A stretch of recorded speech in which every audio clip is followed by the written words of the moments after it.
The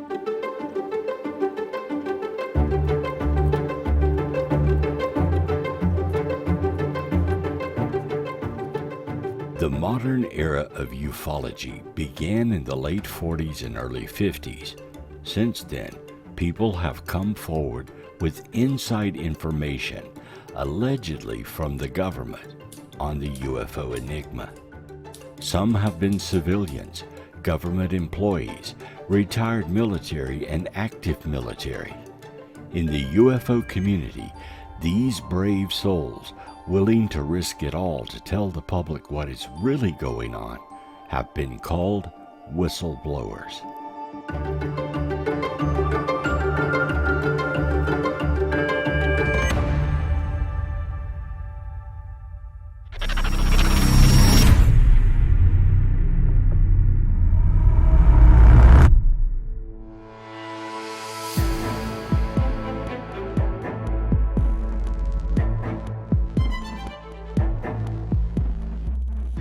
Whistleblowing is when a person, often an employee, reveals information about activity within a private government or public organization that is deemed illegal, immoral, illicit, unsafe, or fraudulent.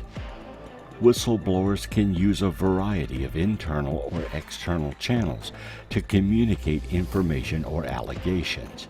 In the case of ufology, it is often inside secret information about government dealings with the subject that the whistleblower deems important for the public to know.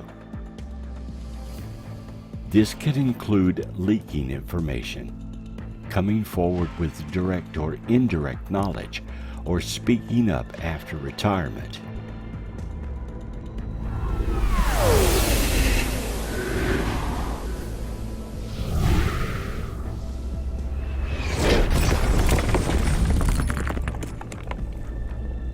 For example, in 1947, something crashed near Roswell, New Mexico. At the time, it was considered top secret. In the early 1980s, Jesse Marcel, a lieutenant colonel in the United States Air Force retired, came forward with information about what had crashed. This led to an investigation by UFO researchers. The late Stanton Friedman, a nuclear scientist, headed the investigation, along with Don Smith, Kevin Randall, and others. They pieced together the events of that fateful day, and now we have the full story of Roswell, including new information that continues to be revealed as more eyewitnesses come forward or give deathbed confessions. I've yet to find a debunker who has done his homework. Otherwise, he wouldn't be able to defend his position, because there's plenty of data showing him he's full of baloney. So I take joy in that. I was the initial civilian investigator of the Roswell incident. It was totally by surprise. I mean, unexpected, so to speak. And I certainly didn't know when I had my first conversation with Jesse Marcel that 30 years later, I'd still be working on that case, or that Roswell would have a festival every year and so forth. I've enjoyed coming here. I enjoy the opportunity to answer people's questions. Had it not been for Jesse Marcel blowing the whistle on Roswell, we may never have heard of this UFO crash in the desert. Today, most researchers agree an alien spacecraft did indeed crash. Bodies were recovered, and this material is being kept somewhere within the government infrastructure. People who come forward may not always be referred to as whistleblowers, especially if they are not currently employed by the government and can give first-hand information. Often information is leaked or is given well after the fact when the whistleblower is retired or feels it may be safe to discuss an event from years, even decades before. In some cases, when a whistleblower is absolutely convinced of UFO information they have knowledge of, they too may join the ranks of UFO researchers and begin trying to find new information or tell of their own experiences. Some write books, papers, or do interviews, are featured speakers at UFO events, or create organizations to further explore the issue, all in an attempt to educate the public and disseminate the truth to whoever will listen. Lieutenant Colonel Wendell C. Stevens was a veteran UFO researcher specializing in contactee research. However, he had also been in the military, where he was exposed to actual UFO information. He was born in 1923 and enlisted in the U.S. military service at an early age. He alternated his career between pilot and air technical service assignments with the Air Technical Intelligence Center, ATIC, at Wright Field.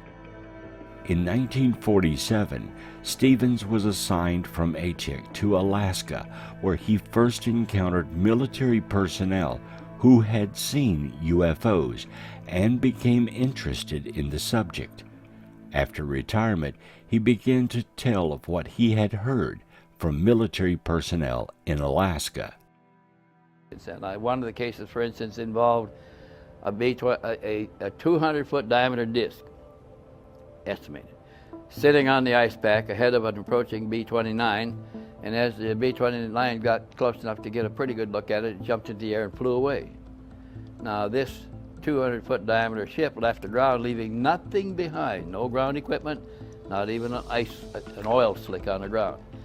When we'd launch a B-29 for those missions, we had a sea of equipment around the B-29, bigger than the B-29 ever was, left behind when it took off. And so this was a unique. There's no way we could launch anything up there that way, and somebody else is doing it all the time, apparently.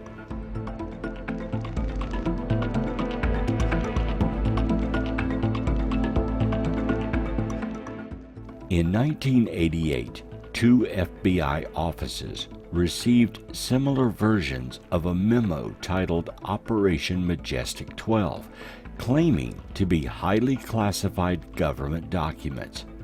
The memo appeared to be a briefing for newly elected President Eisenhower on a secret committee created to exploit a recovery of an extraterrestrial aircraft and cover up this work from public examination. These documents were leaked to UFO researchers, and the late Stanton Friedman began an investigation on the truth and veracity of the documents. He did exhaustive investigations and found much of the information to be plausible. The saucers are real, they're classified higher than the H-bomb, and this secret committee, headed by Dr. Vannevar Bush within the Research and Development Board, is looking into the modus operandi, how the saucers work, basically. And then it says, and they're also talking about mental aspects of the whole phenomenon, which is interesting. No one knows who leaked the documents or if they actually are real. The government denies they are authentic, and many researchers today have dismissed them as bogus. However, Stanton believed they could be actual government documents and presented real information, or they could be part of some disinformation campaign. In any case, the controversial documents have been thoroughly investigated, and some believe an anonymous whistleblower was trying to get authentic information out about this group or a similar group that actually did exist and may still exist today. Governments keep secrets, sometimes for decades. It's important they not allow enemy governments to know what they have and how they plan to use it.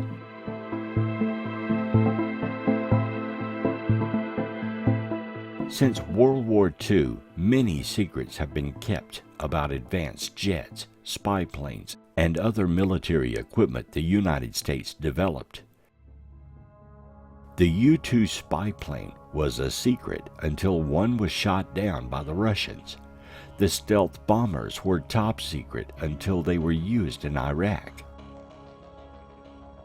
Even sophisticated software and spyware is often kept secret because they're used to thwart off cyber attacks. Some facilities are kept secret for decades, even though they exist in plain sight. Area 51 in Nevada is one such secret base. We keep secrets. The British keeps secrets. The Russians keep secrets, as well as all nations. Governments can and do keep secrets, so it is quite possible for a UFO cover-up to be instigated and maintained if that's what the powers that be wanted to do. Let me give two historical examples. The first is the Manhattan Project, where thousands of people were engaged on a highly classified project, which of course was not disclosed until the bomb was actually dropped.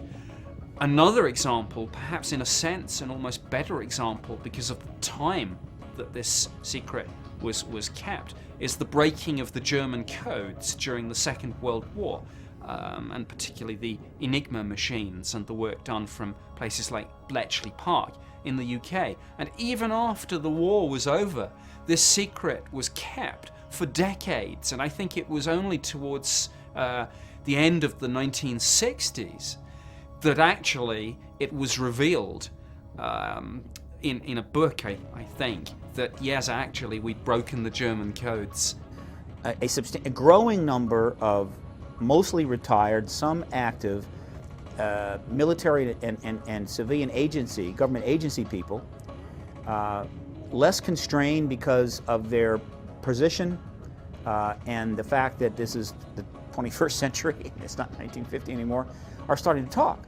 They're starting to write books, they're starting to come public and talk, they're starting to talk to researchers in private, they're going in front of cameras, they're holding news conferences, and they're basically talking about what they saw, what they did, what they heard.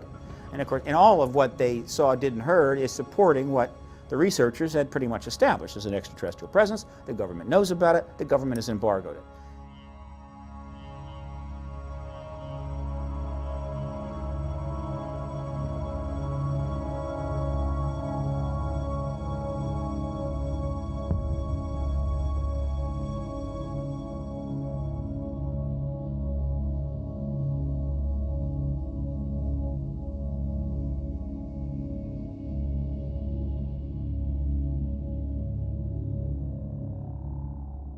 Rumors have existed for decades about secret government and military programs whose task is to retrieve crashed vehicles or those which have been shot down intentionally. These UAPs are said to be kept secret at Wright-Patterson, Area 51, and other bases and facilities around the country, as well as worldwide. Whistleblowers are the primary source of information about these programs. Data concerning them have in times past been given to UFO researchers, usually off the record, and the whistleblower never comes forward.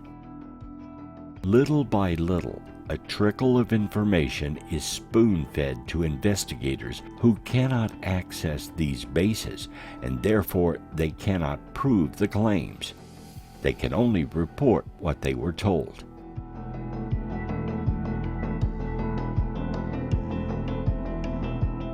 From what researchers have been able to gather, there appears to be a top-secret crash retrieval program currently active in America and abroad to recover UAPs and UFOs whenever possible. There is even a military squad or team that is trained in such retrievals. Projects that involve the retrieval of crashed discs.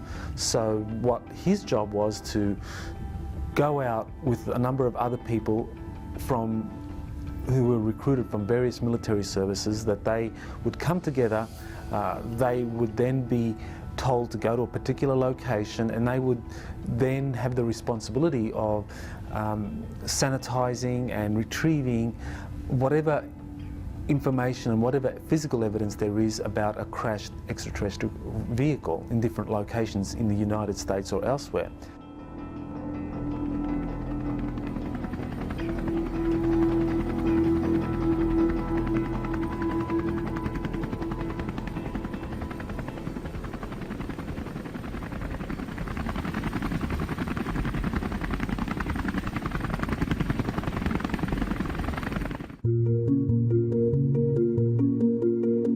There are three methods by which a whistleblower can come forward with information or data about a government project or program they believe strongly that the public or Congress needs to know.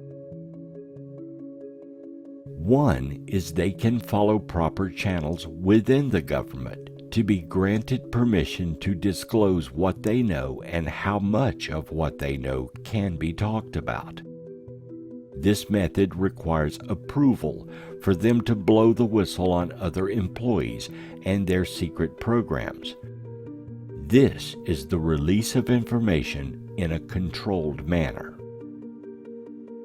The second method is when a whistleblower confides in a reporter or investigator information that is damning or secret, and the reporter will then disclose the information from a tip, an anonymous source, or an unnamed whistleblower. It is up to the reporter to determine if the information is accurate and keep their source secret and protected.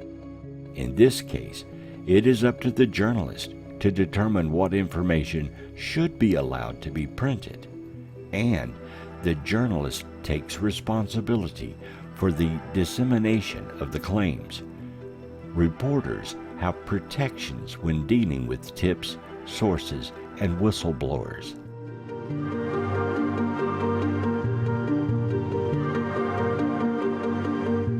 The third is to leak information out in such a way they remain completely anonymous, such as when the MJ-12 documents were disclosed.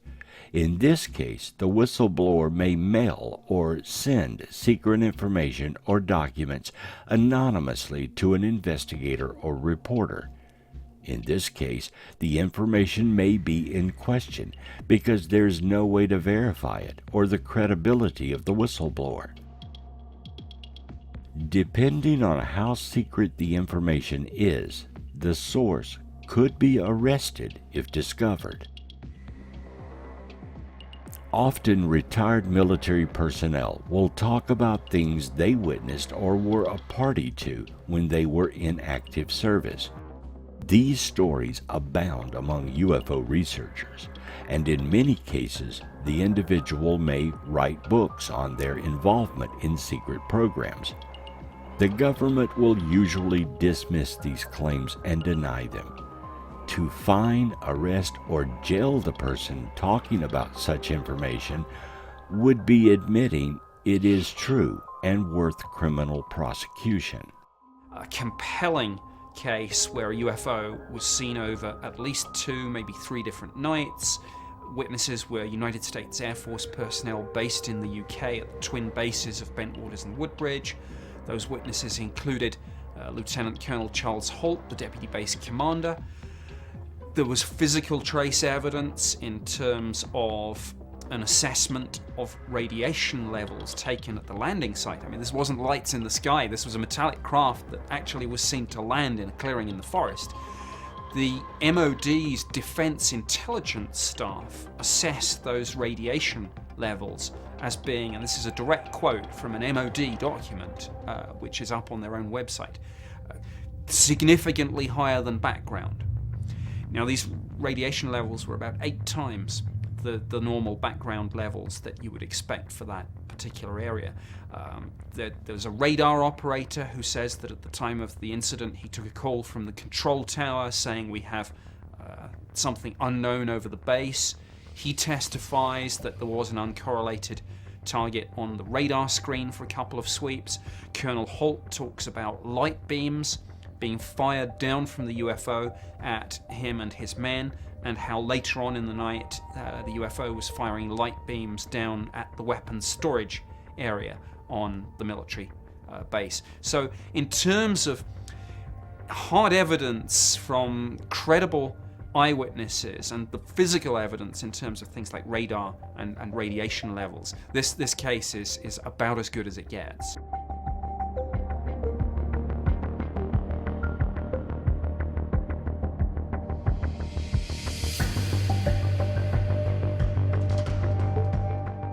Philip J. Corso served in the United States Army from February 1942 to March of 1963 and earned the rank of lieutenant colonel. He headed up the Foreign Technology Division within the Army.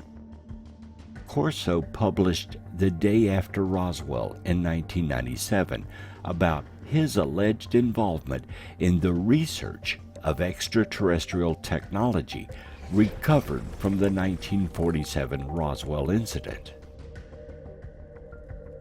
On July 23, 1997, he was a guest on the popular late-night radio show Coast to Coast AM with Art Bell, where he spoke live about his Roswell story. Corso died of a heart attack less than a year later. He claimed the government was in possession of advanced extraterrestrial craft and technology that over time was disseminated to companies to develop into usable technology or inventions. He also claimed the bodies of alien beings were recovered and that he saw one. The government denied his claims, but took no action against him, even though he was a decorated officer with impeccable credentials.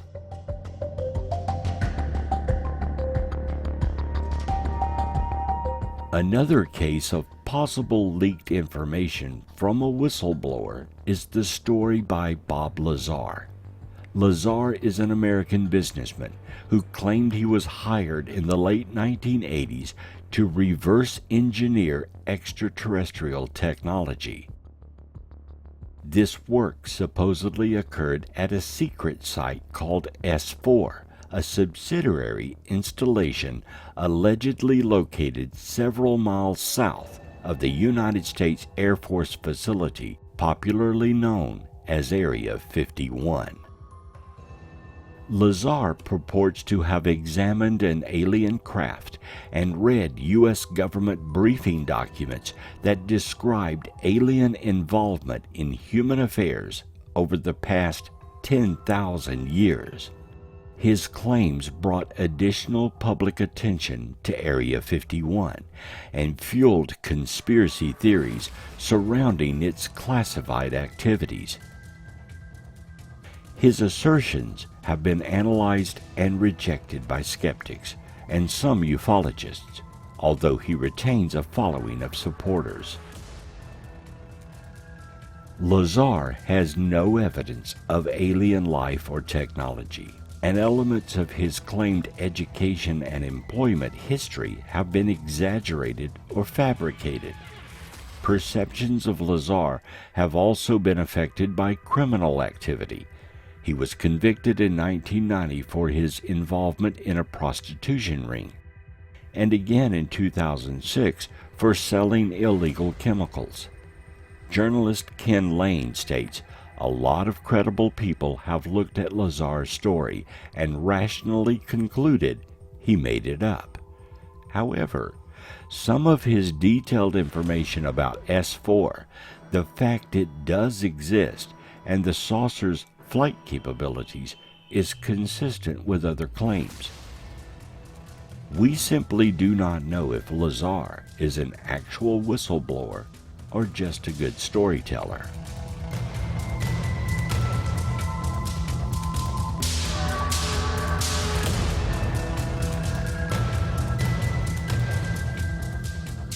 In fact, almost all claims of extraterrestrial beings or craft, crashed or not, have been denied by the government. When the Roswell story broke, the government came out twice to deny the event, with their own claims it was a radar target balloon and crash dummies dropped from airplanes. The Mogul Balloon Project did exist in 1947, but the crashed dummies were not used in tests until the 1950s. Few believed the government's denials after that. To date, the government and military maintain their version of the story is the truth, even though investigators have clearly shown many problems with it. Half of the American people clearly state in poll after poll that UFOs are behind the ETs are behind the UFO that they're being seen in the sky. Some of them, meaning there's an ET presence. Half, 80 to 90% are consistently saying the government's lying about this. The government's position is still there's nothing to it. There's nothing at all. All right. So you have this huge disparity, right, between the citizens' view and the government's position. Sergeant Clifford Stone, retired, came forward about his own involvement in UFO crash retrieval teams during his 22-year military service from 1968 to 1990. Sergeant Stone served in the U.S. Army and claims he was covertly recruited into an elite UFO retrieval team due to his natural ability to interface with extraterrestrial biological entities. The strongest objective support for his claims of having worked in covert UFO retrieval projects is the extensive documentation he has provided to support the existence of covert UFO crash retrieval teams. He was able to use very specific Freedom of Information Act's request to uncover information disclosing the existence of classified projects such as moon dust and blue fly that were created to recover debris of UFOs. Even strong critics, such as Major Kevin Randall, U.S. Air Force retired, acknowledge Stone's pioneering research in bringing to the public information concerning UFO crash retrieval teams. In the preface to Stone's book, UFOs Are Real, another critic, Stanton Friedman, acknowledges Stone's efforts in bringing into the public arena many documents never before published. The fact that Stone was able to ferret out the existence of such classified projects despite previous denial of their existence by various military and government authorities supports his testimony that he had first-hand knowledge of these classified projects. It is dangerous to disclose secret documents. The disclosure of classified information involves severe penalties, especially for whistleblowers for the UFO phenomenon that appear to run the most risk of adverse penalties in disclosing such information. Stone cataloged in his book, UFOs Are Real, numerous documents he had been able to retrieve by the Freedom of Information Act, even during his years of military service. Subsequently, Stone's pioneering documentary research into UFO crash retrievals is strong support for his testimony of actually having served on such teams during his military service. Stone claimed in an interview that during his military service he was monitored by an individual whose rank was never told, but whom he called Colonel. The Colonel was present at UFO crash retrieval locations and led the debriefing session of Stone. He claims that the Colonel allowed him to read a 3-inch thick notebook manual that contained information on 57 types of extraterrestrial biological entities known to the military. As a whistleblower, there continues to be intense debate over Stone's testimony and the veracity of his claims. If true, then the existence of several alien species interacting with Earth is astonishing. The question of how many races are visiting us is a really fascinating question. I mean, how can we know for sure exactly how many extraterrestrial races are visiting us or interacting with humanity? I mean, there are different sources disclosing some of that information. I found the most credible to be whistleblowers, people who have worked in these various secret projects who in some way have kind of been given information that gives them an idea of exactly how many races are here. In the black ops dark world that is the basement of what I call the secret empire, which is the intelligence wing of the military-industrial complex, meaning the totality of all of the classified programs, people, and documents, all of the agencies, intelligence agencies, and all of the classified segments of the major government contractors, which are vast. That's the secret empire. It's vast. It's bigger than the Roman Empire. And in its basement, there are things going on which we cannot even fathom. All we get are little hints on occasion, right? A vast underground world, literally underground world, in which programs, experimentation, and even policies are being conducted.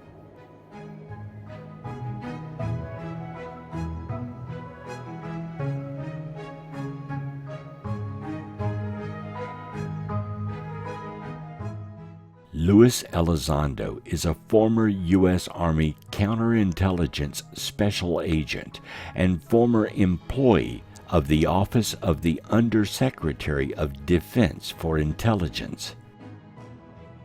From 2008 until his resignation in 2017, Elizondo worked with the Office of the Undersecretary of Defense for Intelligence in the Pentagon. Elizondo claims that ending in 2012, he was the director of the Advanced Aerospace Threat Identification Program, a special access program funded at the initiative of then-Senator Majority Leader Harry Reid to investigate aerial threats, including unidentified aerial phenomena. Elizondo told a reporter he thought that he might have been selected for ATIP because of his scientific background, work as a counterintelligence agent protecting American aerospace technology, and the lack of interest in science fiction. According to the Department of Defense, the ATIP program ended in 2012 after 5 years. Elizondo claims he worked with officials from the U.S. Navy and the CIA out of his Pentagon office for this program until October 2017, when he resigned to protest what he characterized as excessive secrecy and internal opposition. Elizondo asserts that underestimating or ignoring these potential threats is not in the best interest of the department, no matter the level of political contention. The New Yorker reports that Elizondo was hired to take over the program, which was an outgrowth of a government project awarded to businessman and paranormal enthusiast Robert Bigelow, ostensibly to examine the future of warfare, but reporting almost exclusively about UFOs, including a photo of a supposed tracking device that aliens had supposedly implanted in an abductee. His position in the ATIP program was questioned by The Intercept and challenged by Pentagon officials, with spokesperson Christopher Sherwood saying Mr. Elizondo had no responsibilities with regard to the ATIP program while he worked in OUSDI, the Office of Undersecretary of Defense for Intelligence, up until the time he resigned, effective October of 2017. In response, Elizondo filed a complaint with the agency's Inspector General, claiming a coordinated campaign to discredit him for speaking out, including Pentagon press statements asserting he had no official role in UFO research even after his role was officially confirmed. In the Inspector General's complaint, Elizondo also stated that he was the target of a personal vendetta from a political rival. Senator Harry Reid sent a letter to NBC News stating, "I can state as a matter of record Lou Elizondo's involvement and leadership role in this program."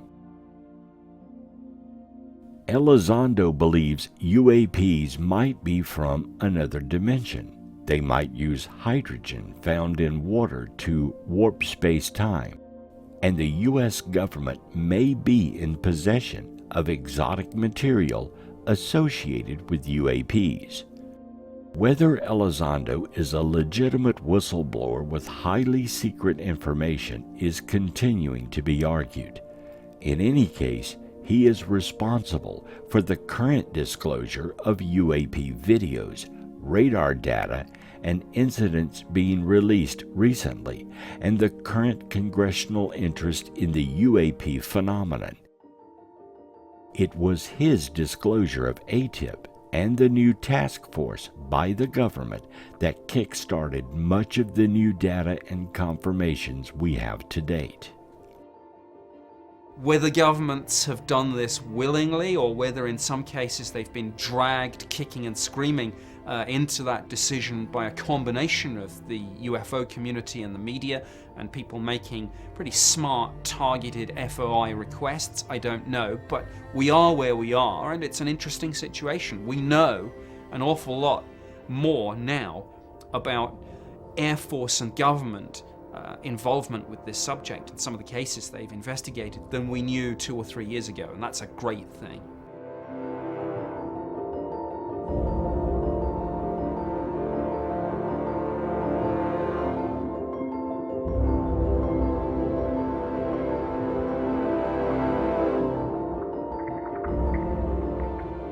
David Charles Grush is a decorated Afghanistan combat veteran and former Air Force intelligence officer who worked in the National Geospatial Intelligence Agency, the NGA, and the National Reconnaissance Office, the NRO. From 2019 to 2021, he was the representative of the NRO to the Unidentified Aerial Phenomenon Task Force. From late 2021 to July 2022, he was the co-lead for UAP analysis at the NGA and its representative to the task force.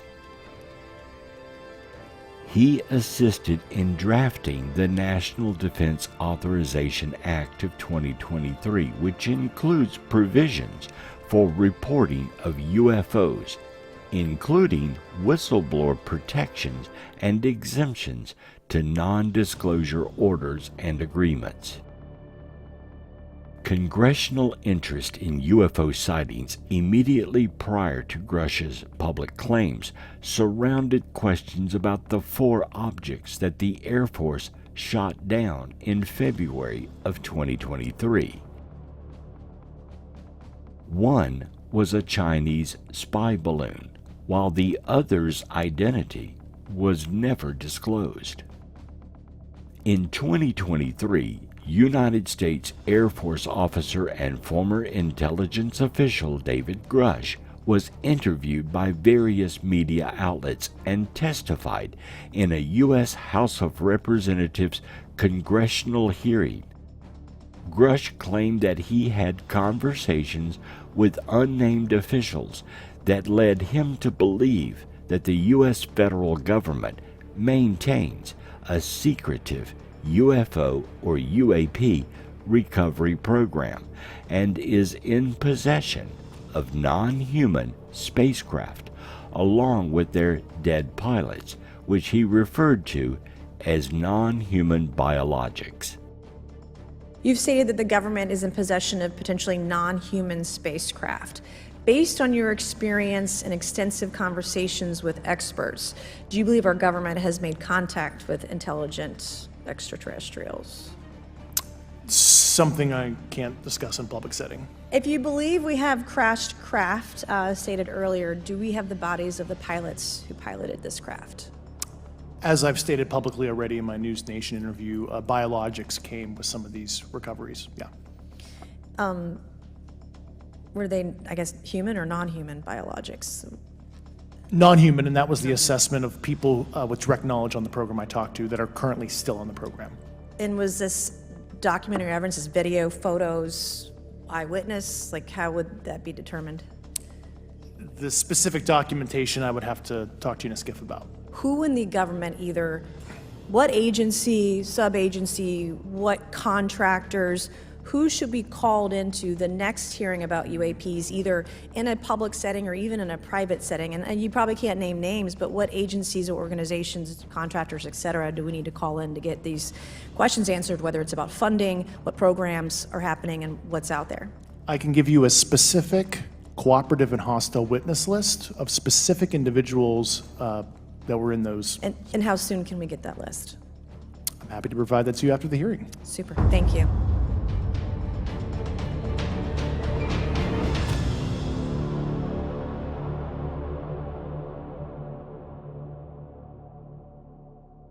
In 2022, Grush filed a whistleblower complaint with the U.S. Office of the Intelligence Community Inspector General to support his plan to share classified information with the U.S. Senate Select Committee on Intelligence. He also filed a complaint alleging retaliation by his superiors over a similar complaint he made in 2021. I was informed in the course of my official duties of a multi-decade UAP crash retrieval and reverse engineering program, to which I was denied access to those additional read-ons when I requested it. I made the decision, based on the data I collected, to report this information to my superiors and multiple inspectors general, and in effect becoming a whistleblower. As you know, I've suffered retaliation for my decision, but I am hopeful that my actions will ultimately lead to a positive outcome of increased transparency.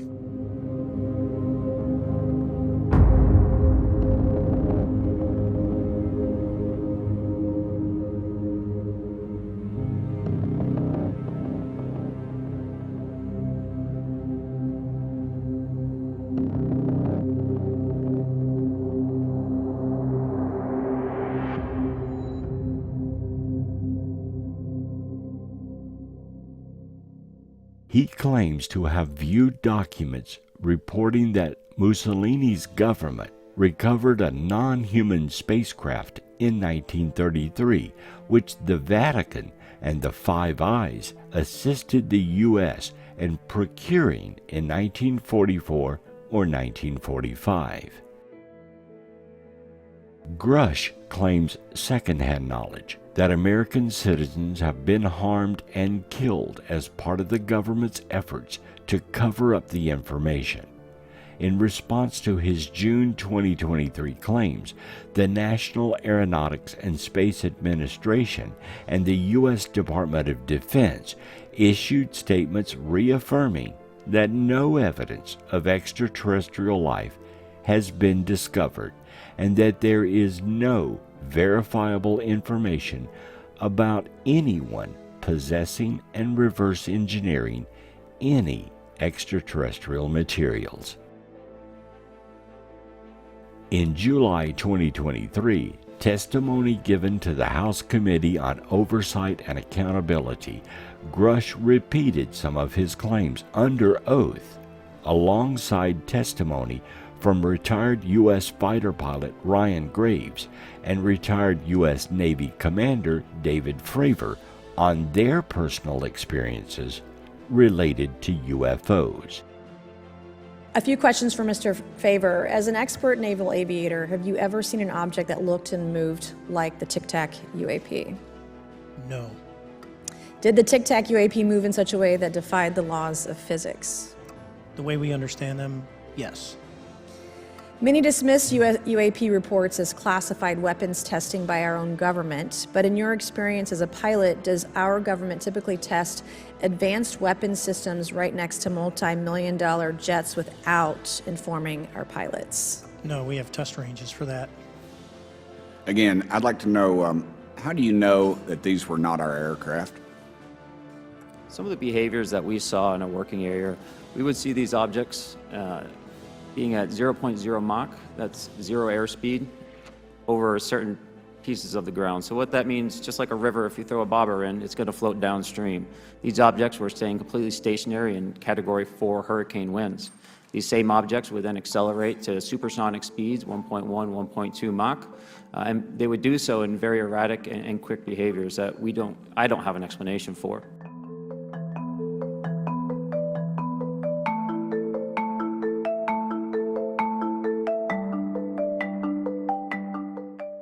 Grush testified that he could not elaborate publicly on some aspects of his claims, but offered to provide further details to representatives in a sensitive, compartmentalized information facility, or a SCIF.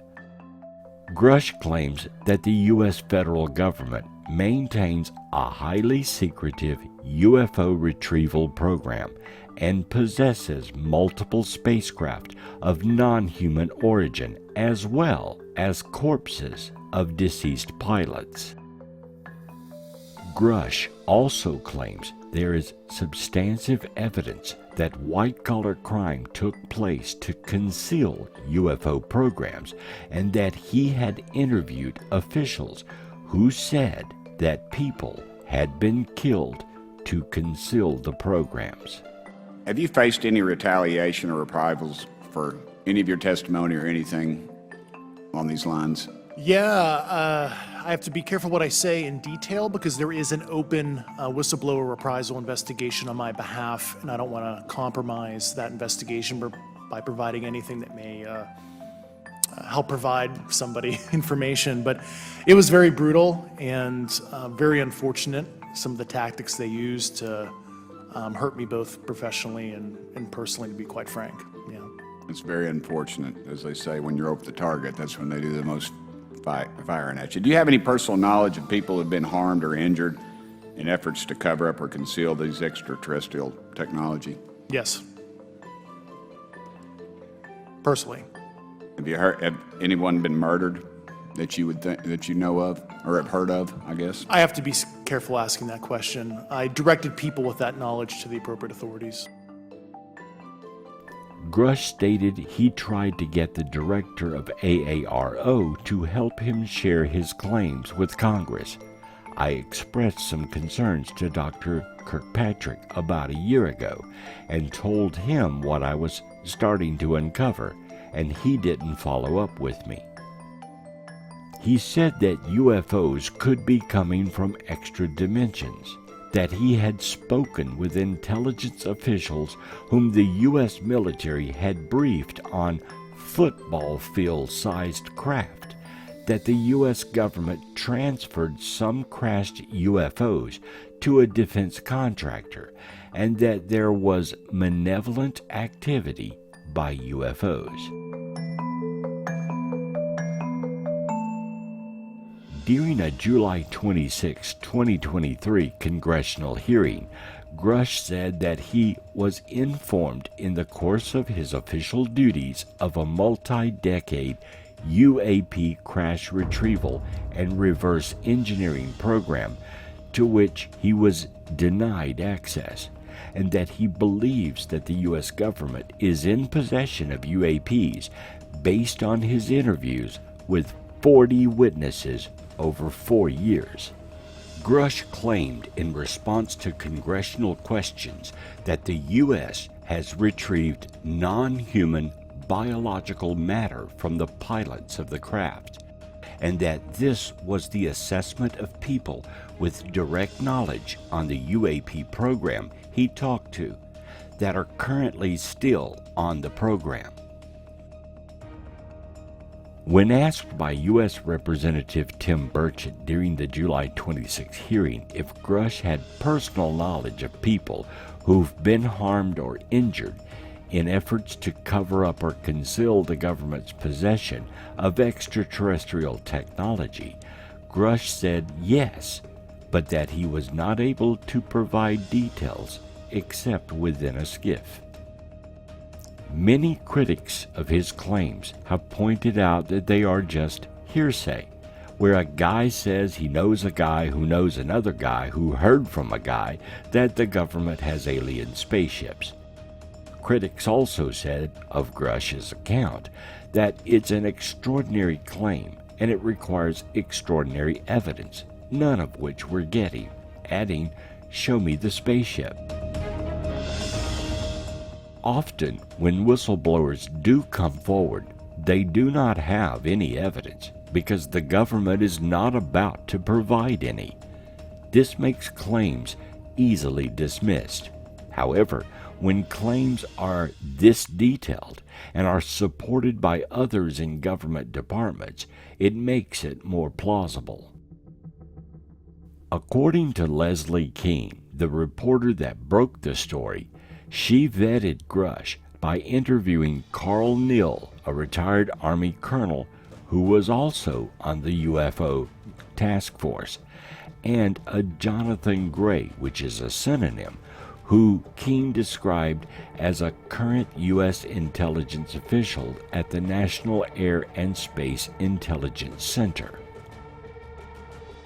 Keene wrote that Neal called Grush beyond reproach, and that both Neal and Gray supported Grush's claims about a secret UFO retrieval and reverse engineering program does exist.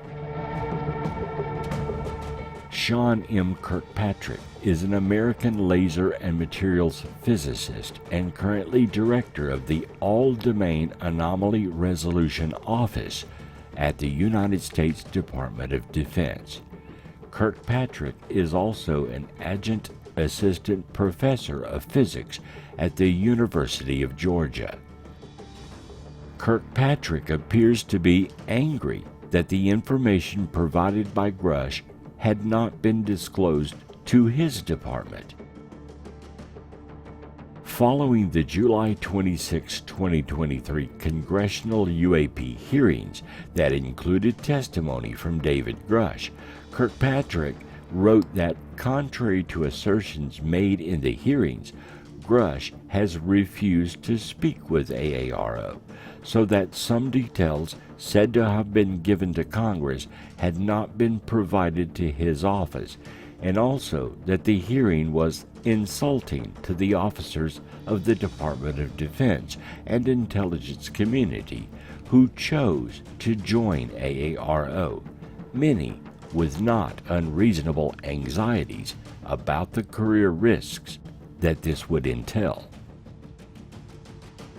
This suggests that not all compartmented information within the government regarding UAPs is shared with AARO, and this secret is still being kept hidden within specialized departments within the government. Kirkpatrick has noted that U.S. military personnel are observing metallic orbs in many locations all over the world, that spherical objects account for the largest proportion, nearly half, of all UAP reports received by his office, and that some of these objects are capable of very interesting apparent maneuvers. You'll see it come through the top of the screen. There it goes, and then the camera will slew to follow it. You'll see it pop in and out of the field of view there. This is essentially all of the data we have associated with this event from some years ago. It is going to be virtually impossible to fully identify that just based off of that video.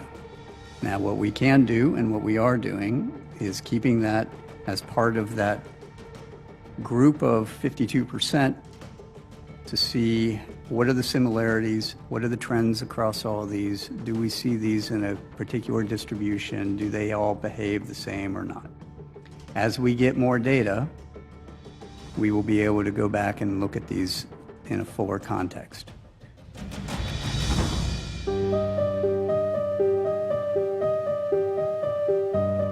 Whistleblowing is nothing new. As early as the late 1940s and 1950s, there's been speculation the Air Force has been holding back on the truth of the UFO enigma. One of the first to bring this to the public's attention was Donald Edward Kehoe. He was an American Marine Corps naval aviator, writer of aviation articles and stories in a variety of publications, and tour manager of aviation pioneer Charles Lindbergh. In the 1950s, Kehoe became a UFO researcher and writer, arguing that the U.S. government should conduct research into UFO matters and should publicly release all of its UFO files. Kehoe had access to naval, marine, and other pilots and their stories. In 1947, the Air Technical Intelligence Center at Dayton, the top Air Force intelligence men and scientists under contract, sent a secret document to the Commanding General of the Air Force saying that whatever these things were, they were real. In 1948, ATIC, the same group, sent a top secret estimate to the Commanding General, Hoyt Vandenberg, said these were interplanetary spaceships. In 1952, there was an intelligence analysis of the maneuvers of these things, as seen by radar, triangulation, radar photographs, and in 1953, the Central Intelligence Agency and the Air Force had a special panel of scientists meet at the Pentagon to tell them what to do. And after they got through, this group said, you don't have proof that these things exist, not scientific proof, but you have a very strong circumstantial case. We suggest you quadruple the investigation, set up special observation posts, in the meantime, release everything you've got to the American people. Now, you've got 4 documents there that they've been sitting on all this time. Now and they have been spending a lot of money investigating flying saucers. If they don't exist, why the money? Why did the intelligence teams rush out every time there's a sighting? Interest in UFOs broke out across the United States following pilot Kenneth Arnold's report of odd, fast-moving aerial objects in Washington state during the summer of 1947. Kehoe began to follow this subject with some interest, though he was initially skeptical of any extraordinary answer to the UFO question. As their forms, flight maneuvers, speeds, and light technology was apparently far ahead of any nation's developments, Kehoe became convinced that they must be the products of unearthly intelligences, and that the U.S. government was trying to suppress the whole truth about the subject. This conclusion was based especially on the response Kehoe found when he quizzed various officials about flying saucers. He was told there was nothing to the subject, yet was simultaneously denied access to saucer-related documents. Off the record, pilots and government officials spoke of the reality of the UFO issue. In Kehoe's view, the aliens, wherever their origins or intentions, did not seem hostile and had likely been observing the Earth for 200 years or more, though Kehoe wrote that their observation suddenly increased in 1947. In 1955, Kehoe authored The Flying Saucer Conspiracy, which pointedly accused elements of the United States government of engaging in a conspiracy to cover up knowledge of flying saucers, the term used at that time. Kehoe claims the existence of a silence group of orchestrating this conspiracy. Historian of folklore Curtis Peebles argues the flying saucer conspiracy marked a shift in Kehoe's belief system. No longer were flying saucers the central theme that now belonged to this silence group and its cover-up. For the next 2 decades, Kehoe's belief about this would dominate the flying saucer issue. It's very possible Kehoe had some inside information and was trying to blow the whistle on the UFO subject, yet also keep informants secret for their own safety. On January 22, 1958, Kehoe appeared on a CBS live television show, the Armstrong Circle Theater, to speak on the topic of UFOs. Kehoe charged that a U.S. congressional committee was evaluating evidence that will absolutely prove that the UFOs are machines under intelligent control. However, CBS stopped the audio portion of the live broadcast. Herbert A. Carlberg, CBS Director of Editing, stated this program had been carefully cleared for security reasons. Was Kehoe being silenced by the Air Force or a worried network? Kehoe died in 1988, fully believing there were documents and government officials that were suppressing information about the UFO-UAP mystery. It was widely held that Kehoe had some inside information on the subject, especially in the early 50s when the Air Force was working with him. Later, when he began to figure out the reality of the UFO issue, they cut ties with him and began denying any information or documents existed. We now know that was not true. The Air Force and other military agencies had and continues to have extensive documents on UFOs. In retrospect, Major Donald Kehoe would have been the first whistleblower to present evidence that the government and military knew much more about this issue than they were willing to disclose.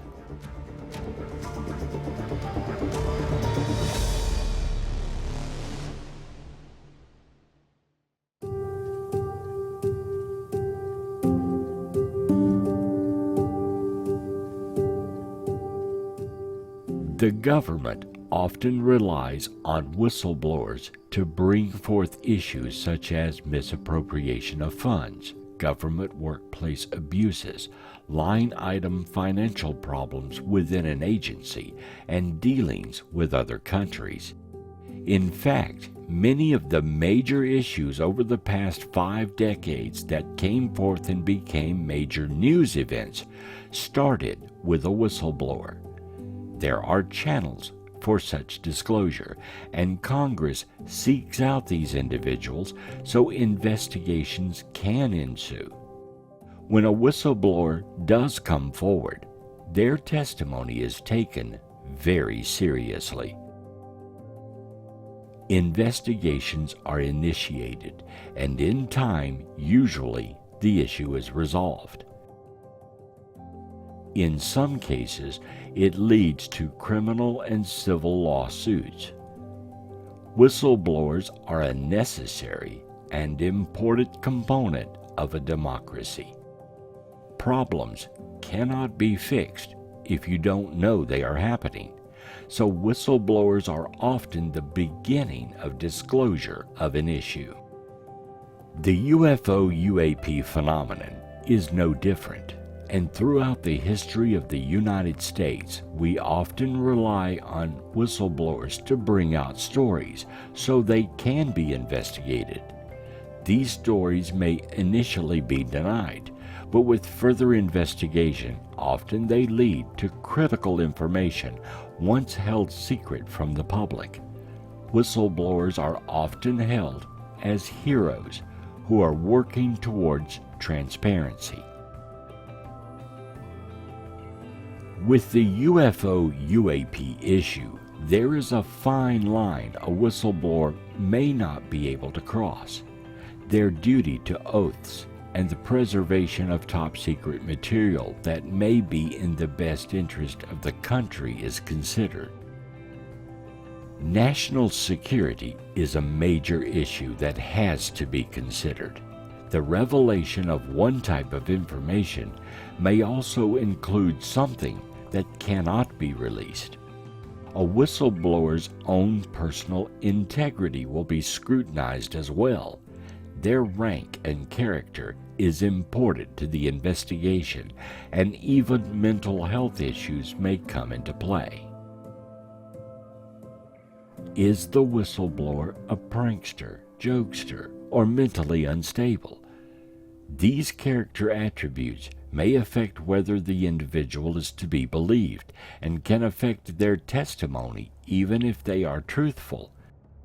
Many whistleblowers have had their own reputations destroyed by coming forward and faced reprisals from colleagues for speaking out. The decision by any individual to come forward and become a whistleblower is something that has to be taken seriously. There must be strong evidence that backs up their claims and a trail to follow to get to the truth. Whistleblowers have to disclose their information under oath, and penalties may ensue if it is found they are lying or exaggerating their testimony. Once a whistleblower does come forward, he or she not only puts themselves in danger, but co-workers and the agency they are reporting itself. Some whistleblowers have gone on to write books and do interviews, walking a fine line between what they can say and what they cannot reveal. They could even face charges of treason if they reveal any material related to national security. Speculative information may easily be denied, and the reputation of the whistleblower dismissed or even destroyed in order to keep the truth secret. Whatever you think the UFO issue represents, whether you believe they're extraterrestrial, whether you believe they're black projects, whether you believe that there are a number of different things going on, it seems to me that there are important defense, national security, and air safety issues involved. And that's another reason why I continue to be involved in this field and to speak very openly about it and to do my best to keep this subject in the public eye, particularly through getting it into the mainstream media. To date, no whistleblower has presented undeniable proof of the existence of aliens, alien materials, or extraterrestrial visitations to Earth. Claims of such are abundant, but so far, nothing concrete has emerged due to a whistleblower's testimony. This does not mean the whistleblowers throughout the study of UFOs are lying.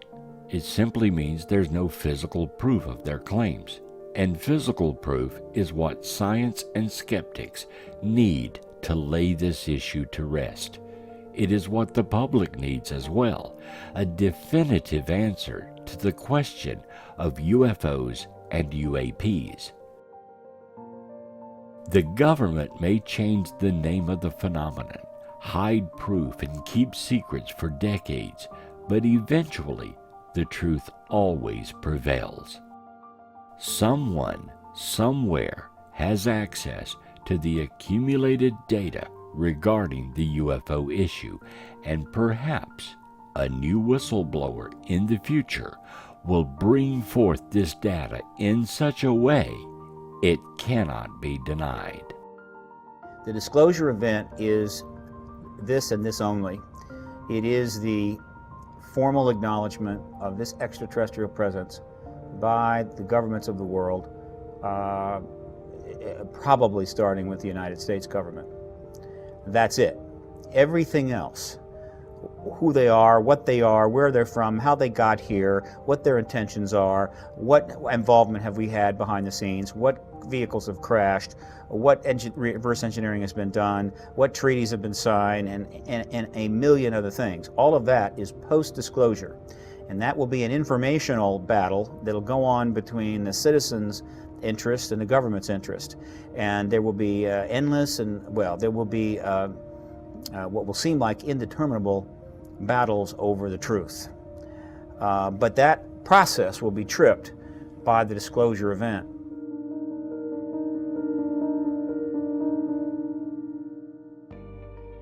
For decades, we have struggled with this issue, and most people now believe that non-terrestrial beings are and have been observing mankind for centuries. The question of UFOs and extraterrestrials is not a new development. Throughout history, strange and seemingly inexplicable phenomena have occurred and been reported or told as stories. Ancient paintings and even cave art depict the presence of otherworldly beings interacting with mankind. The modern study of UFOs is new, but in that time, with more advanced technology, photography, radar, and other devices, we have accumulated an abundance of evidence, both publicly and secretly.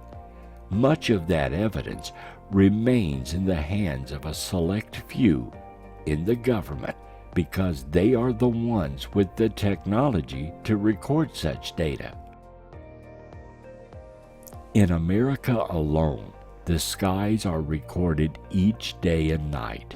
Radar is always working, and space satellites are always watching. We watch our own skies and the maneuvers of other nations as well. With all of this recorded data, it would be impossible for the governments of the world to miss strange and unexplainable activity in our skies and in the heavens. And we know now, through the efforts of brave whistleblowers, there is apparently volumes of information hidden away in secret files and programs. The question remains, is this information hidden for our own protection or for some other nefarious reason?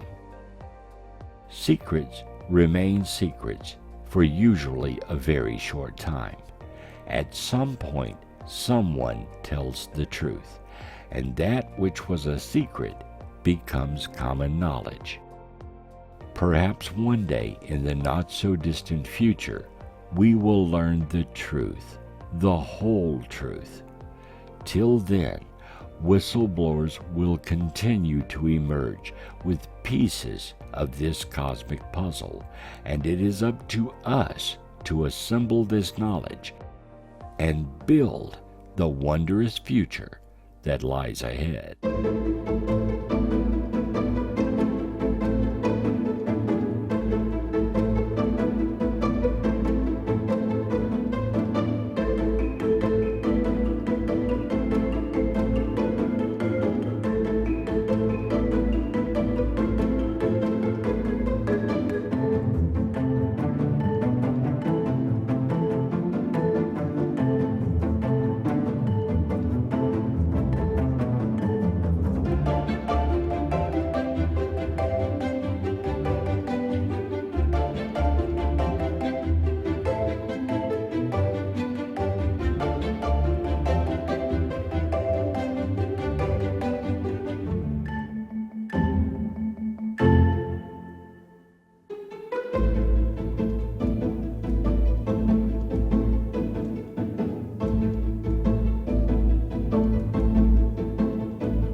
Ignition sequence start.